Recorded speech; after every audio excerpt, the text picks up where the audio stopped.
नमस्कार दोस्तों, SKG film channel में एक बार फिर स्वागत है।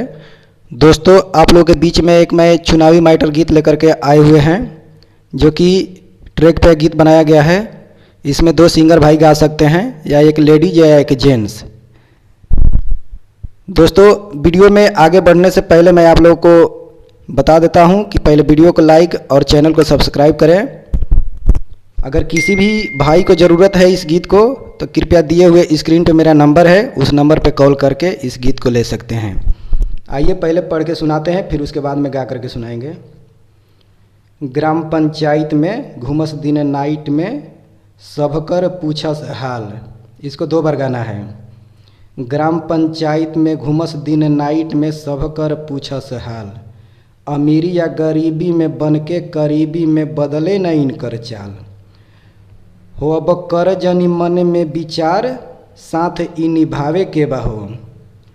इसमें दूसरा गायक गा सकते हैं कि देखल सपनावा पुरावे के बहो। इसमें कोई भी सिंगर भाई या कोई भी प्रत्याशी का नाम डाल सकते हैं।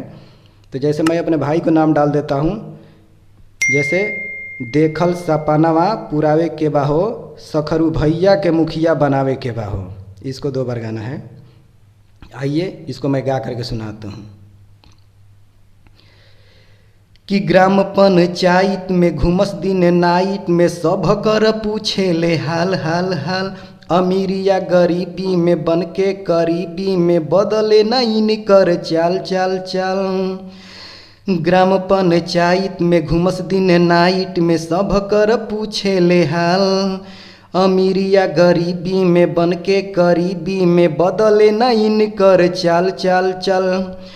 अब कर जनी मन में विचार साथ ही निभावे के बाहो।